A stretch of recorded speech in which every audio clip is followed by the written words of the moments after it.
I would like to introduce everybody today to Zak Oganian. He's the co-founder and CEO of G7G. He will be talking about sustainable food tech, the present and the future. Zak is a food and beverage industry or entrepreneur. Sorry, food and beverage is from the food and beverage industry as an entrepreneur, apologies. He has over 12 years of experience in brand ownership and international development. He is a director of Kinahan's Whiskey Company, one of the world's oldest and most innovative whiskey brands that he has helped to rebuild. He is also the CEO of Geneva-based G7 Group. G7G is focusing on transforming the world's heritage brands, powering them with leading technologies for next generation of consumers. Zak, very eager to hear your ideas. The floor is now yours. Thank you, Roxy. We certainly have not met, but it's kind of a sign of these times, isn't it? Everybody knows each other virtually in the past couple of years, but nonetheless, but thanks very much. Thanks for the opportunity. We are delighted with the opportunity to present our vision. What we are doing is we're probably one of the first in our industry to take this approach. And clearly everybody's talking about impact today. And what we are creating is a model which allows us to have impact virtually at every level of our progress. So generally speaking, we are a food tech business. Our core focus is manufacturing. And traditionally speaking, our business model is a manufacturing business, which is focusing on creating premium beverages. The approach we've taken, however, is a very different one. And whilst I'm going to focus on three different impacts that we are focusing on as part of our progress, perhaps the biggest impact of all is the fact that we are creating a group of companies which is focusing on preserving heritage. So the brands that we are building are brands that are going to be ready for the next generation of consumers. So one of the to kind of explain the impact that we are making, I probably have to set the scene a little bit and tell you about the progress of food and beverage industry and the evolution of this industry. Basically, for many years up until the start of this century, the food and beverage industry was very much a mass industry. So we had multiple large companies producing and mass marketing products. These products were predominantly price-based, not quality-based, and not traceability and authenticity-based. And then slowly, as the consumers' purchasing power evolved, the educational level of the consumers evolved as well. Everybody moved into more of a craft kind of segment, regardless of the type of product. So in our case, it's obviously premium spirits, and started focusing more on quality.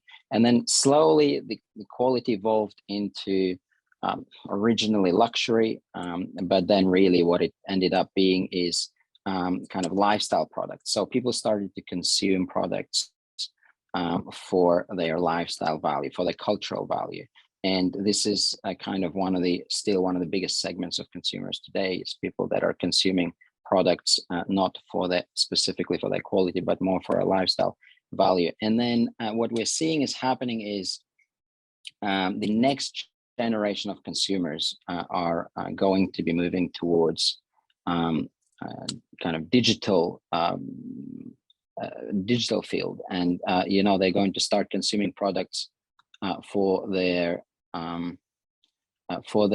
technological. They're gonna start consuming technological brands. So and with that, what we're seeing is an incredible risk and a threat of heritage brands effectively disappearing, because one of the biggest problems in our industry is the disconnect between the tradition and innovation. So what we're seeing is brands with incredible heritage, incredible craft and legacy are not able to communicate themselves and transition themselves into the next generation, because the next generation of consumers are consuming brands and discovering brands very differently. So what our group is focusing on today is creating a model which does not exist at this stage to allow heritage brands, in some cases luxury brands too, to transform themselves without losing any of the heritage, any of the authenticity, but to transform themselves for the next generation of consumers. So some of the things that we're focusing on, of course, is I'm sure you would have all heard of things like metaverse, augmented reality, virtual reality. So these are the things that we're building right now, because what we're seeing is in the next 10 years, heritage brands that are not able to sustain high-tech leading technologies are simply going to end up being a manufacturing kind of core of the whole chain of process. So the ability to rewire brands and businesses technologically right now is probably one of the biggest focuses that we have. So we work on creating augmented reality, virtual reality, metaverse as part of communicating of our brands. But ultimately, all of this together, it might sound very complicated, but really the core of it is we are trying to ensure that we are able to preserve the real authenticity and the real legacy behind brands that existed for generations. So the example that we're going to make, and it's probably going to be much clearer to you when we talk about this specific example, is the Kinahan's whiskey brand. Kinahan's is one of the oldest whiskeys, and in fact is one of the first whiskeys that started to mature the liquid, because originally whiskey was not being matured, and so it was always an innovator in the industry. So the risk to this particular brand is the fact that this legacy, the many generations of evolution, is not being kind of communicated to the next generation of consumers. And then, so as part of our model, obviously and here's where I'll mention some of the impacts, very specific impacts that we're making. The whiskeys are predominantly made with the use of wood. So obviously it's a distilled liquid, but then for us to turn it into whiskey, we use wood. And unfortunately for the planet, the main wood that is used in maturing whiskey is oak. And none of the whiskey brands are really talking about it, but the impact and negative impact to our planet is tremendous, because clearly trees that in most cases are over 100 years old are being cut down and turned into staves, and then staves turned into barrels, and these barrels are produced in millions of units per year and shipped all over the world. So this is one part of the problem. The other part of the problem is that a lot of the whiskeys, and specifically in our case, that are produced are using specific native types of oak trees. And the problem with native oak trees is that they only grow in specific ecosystems, specific areas. And so the first project that we originated is, of course, the one that is focusing on reforestation. So and one thing we've learned very quickly is reforestation in itself is actually not necessarily a good thing. Because if you replant trees that are not native, that destroy ecosystems, it can actually be quite devastating to the local environment, all the way down the chain of the species and the animals that exist in the area. So we've actually had to become more or less experts in this specific field before we started this project. And to do that, we teamed up with one of the biggest NGOs in Europe called Quercus, which is based in Portugal. And our first reforestation project is focusing on a specific type of oak species, which is actually a dying species called Quercus perennica. So it's a native type of oak we were not able to replant it straight into its kind of native habitat, because the survival rate of this particular native species of oak is very low. So we had to first go and find what is called a tree nursery to effectively replant the trees into the tree nursery, all the way down from the seeds. And you can see on this image, using a lot of volunteers to plant the seeds into a controlled environment, and then effectively in about half a year time, these seeds turn into small trees, and then we're able to replant those trees into the kind of native environment. So what we've done is we've kind of done it very mathematically. We've connected every barrel that we use for this specific project and ensured that we replant about 100 trees per barrel that we use, to make sure that not only do we kind of maintain the population of these particular trees, but actually we increase it. And so this slide also shows a lot of specifics that come with native trees, because as I mentioned, reforestation in itself, replanting trees in itself is not necessarily a good thing. There's a lot of kind of studying that needs to be done in terms of the type of soil, the type of tree, and where it grows. And because when we do it at scale, and we are hoping to cover about 20 hectares of land eventually in Portugal, we can completely change the kind of the soil and the local ecosystem. So Quercus is helping us ensure that the trees that we're planting are the right types of trees, and the ecosystem is maintained and then flourished. And again, the impact here is phenomenal. We are working on calculating our scale in terms of the carbon emissions impact as well. But to show it in numbers, we started with 10,000 trees, and then we are hoping to scale to 50,000 and onwards. So this is one example of our impact. The other one is probably it sounds quite simple, but what we've decided, and G7G is operating 7 different segments, 7 different brands, and so what we've decided is that with every project, and this is probably one of the most important principles that we certainly encourage all of our industry partners to apply, is kind of early intervention. So we decided to apply certain principles to every point of our production, which is very easy to do before you start scaling, but it's very hard to do once your scale is huge.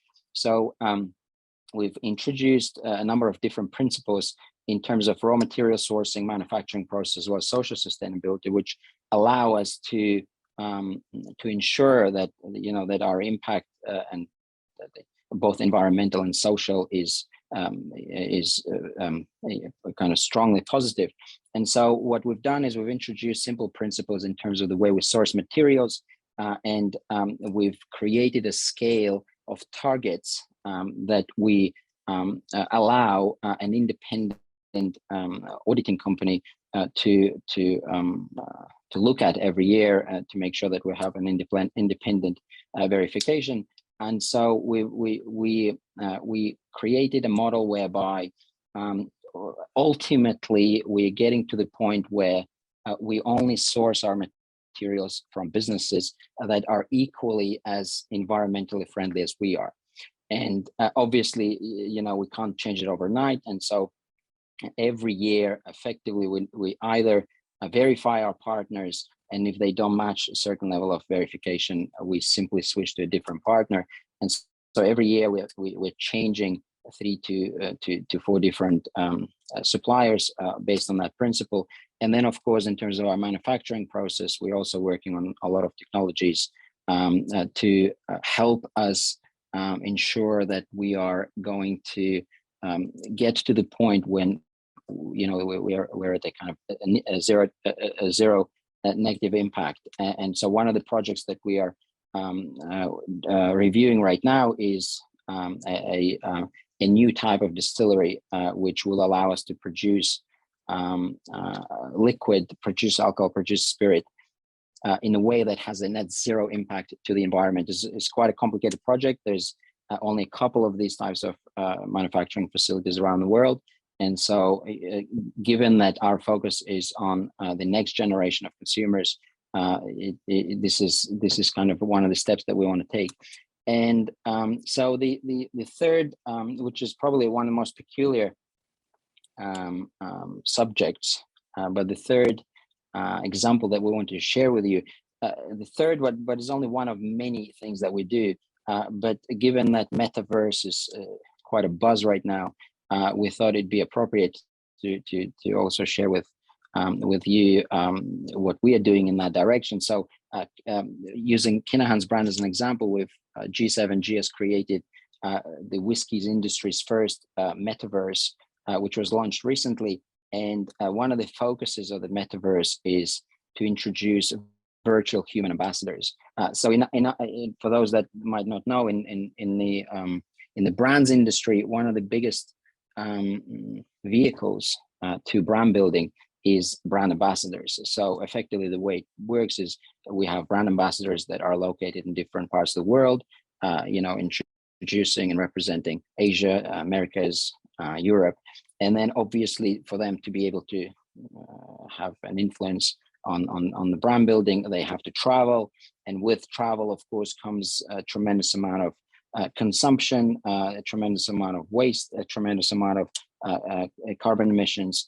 And so what we've done through our metaverse is we've created a virtual human ambassadors, and we are currently working on making them AI capable, which means that regardless of whether you're in Hong Kong or Moscow or New York, you'd be able to receive the same amount of the same type of quality, the same amount of information on the brand and education on the brand as you would if you were part of a certain event, allowing you to taste the product and learn it. So with the digital, the virtual brand ambassadors will effectively replace the human brand ambassadors over time.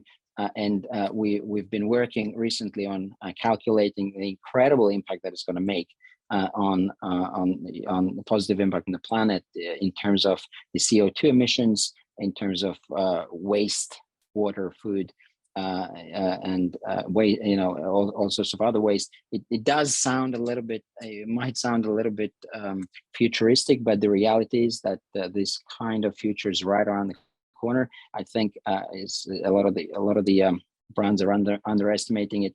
But most importantly, in terms of the impact, we find incredible differences, and we're currently working on a case study which we are due to launch and release in the next week or so, which will show a combination of all the things that we're doing and the impact that we're doing as a result, as a total sum of all parts, to show really how the model that we are introducing in terms of brand management, which on the one hand preserves heritage, which is a really hard task, but on the other hand also creates a model which can be applied. In our case, this is heritage spirits brands, but it can be applied to any brand or a collection of brands globally, and the model that allows you to manage brands in a way that is extremely sustainable and has a positive net impact.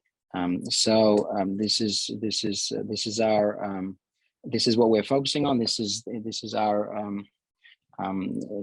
impact. Wonderful. Thank you so much, Zak. That was actually really interesting. And specifically the last sort of points that you made, the sort of digital representations and avatars, it was quite fascinating to actually bring in the metaverse and actually make that quite relatable. I was actually going to ask, and I feel silly for asking this now, but originally when we were discussing sort of, the sustainability side, I was going to ask whether you had thought about or actually applied blockchain technology for sustainability, which could potentially have an impact, I think, locally, and especially with the products, especially when it comes to sort of on the ground, the grassroots impact, and the potential for that to work towards building sort of smarter communities, smart cities, and that sort of thing. I feel silly for asking that question now, seeing that you've kind of advanced onto the metaverse, but I would be interested to understand whether blockchain would be something that could support, especially when you've got those measurables there. Absolutely. I mean, blockchain and virtual reality are probably two, and NFT perhaps the third one, are some of the three strongest pillars upon which a lot of the food tech brands are going to be built, in the next years. Again, I think the biggest problem is the certain brands don't understand it, and they rely on agencies and third parties to drive this kind of narrative for them. They don't quite fully understand that, if they don't take charge of building it themselves, they'll simply be a bolt-on kind of business. But in terms of the blockchain, I think because we're a consumer-facing business predominantly, blockchain to us will have many different impacts. But the first and foremost impact that it will have is probably in terms of traceability. So one of the biggest problems in our industry is, and this is in part the reason why heritage is dissipating, is traceability and authenticity and a kind of honesty, because there is a lot of kind of fake news, as people like to say, fake information in terms of brand building. So using whiskey as an example, whiskey is a very complex product actually, because if you think about it, it's very much like wine. The real flavor comes from terroir, so it comes from the ecosystem of the tree that is growing, and all the properties that the oak will hold, which also depends on the weather and the local area. And so one of the things that we are, and then those properties through maturation are transferred into the liquid. So one of the things that we'll be focusing on with blockchain is creating traceability between this specific type of flavor and the product itself. But in terms of efficiencies, the IoT is perhaps, in terms of manufacturing process, the IoT is perhaps going to be one of the things that is going to make a difference in what we do, because in our industry, what consumers want is they want to know everything immediately, kind of kind of at the tip of their fingers.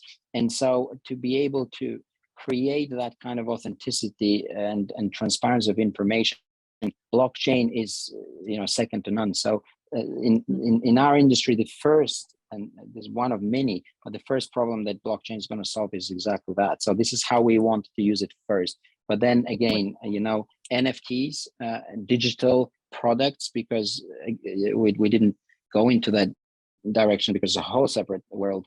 But the next wave is going to be digital products, because given that we're all moving towards a metaverse, it is completely appropriate to accept that there will be products in the metaverse too. So this is where through NFTs and the blockchain technology is going to enter as well. Wonderful. No, I completely agree. And, I think there's definitely room for growth there.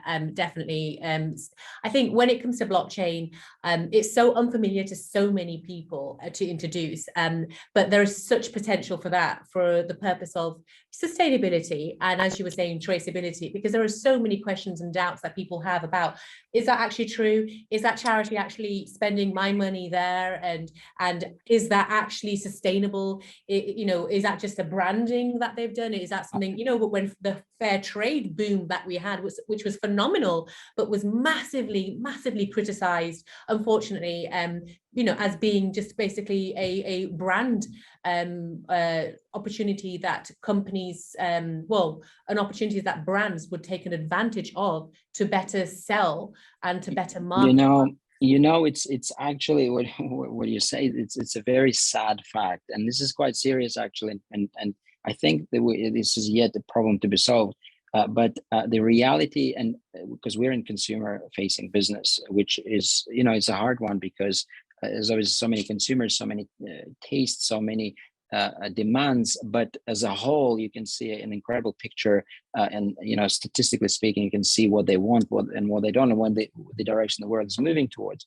And so, in the past year, a number of times we've been screening and analyzing the perception of sustainability, brand versus a consumer. And what's amazing is that every time we find that whenever we push the sustainability angle, the consumer gets turned around, they switch off. And it's called greenwashing. It's called greenwashing. Yeah. And it's quite sad because like when we're doing this project, we want to marketing is of course is one part of the requirement, but when we're doing these projects, we want to inspire the next generation because we want to make sure that we show by example. We want to inspire brands and companies that are within our industry too. But the more we talk about sustainability, whether it's social or environmental or otherwise, the less interest we get from the consumer. So it's almost like a lot of the project that we do, we don't talk about intentionally because it has a negative impact to our business. And so unfortunately, the whole impact narrative and sustainability narrative has been bastardized incredibly. So it is a big question how to come out of that kind of perception. I think the fact that you are working with so many other brands and inspiring them definitely will make a difference and make that impact. Out of curiosity, how many trees have you planted on behalf of Kinahans? I'm curious. So this year we've planted 20,000 trees, and we're looking to grow to 50,000. But again, it was quite a learning curve for us. What I didn't mention is when we first started the project. And we must thank our partner, the non-governmental body, Quercus, for this, because they're experts at native trees. Because first we started without kind of consulting them, and we started a couple of years ago, and the first round of trees that we've planted, the survival rate was near 10%, and so it was a disaster. And only then we started getting into understanding the nature of native trees and the habitat and how it works. So so by now, last year, COVID has kind of changed our plans a little bit because it was a little bit harder to find volunteers. But last year we've planted around 20,000 trees, but we've secured around 40 hectares of land. In the specific area, because these particular trees only grow in specific areas of Portugal, and so our goal is to cover the whole area and then move on. But we're at 20,000, and then we want to grow to 50 by the end of next year. That's absolutely fantastic. Thank you so much, Zak. And I hope you do continue to lead by example, and that G7G and Kinahans will lead by example, and other large brands and companies and organizations will follow suit. Because you are right, marketing these things is really difficult. The consumer is very savvy and a lot more aware and nervous, and so for now, just to inspire other organizations to really think about their sustainable impact is impressive, and I thank you for that. There will of course be more opportunities for people to engage directly with you and to ask questions at the end of this conference. Please do on chat, we have a link direct to Zak's profile, as well as G7G and Kinahans as well, so please do have a quick look and check out what they are doing and for further developments as well. Zak, thank you so much. Thank you.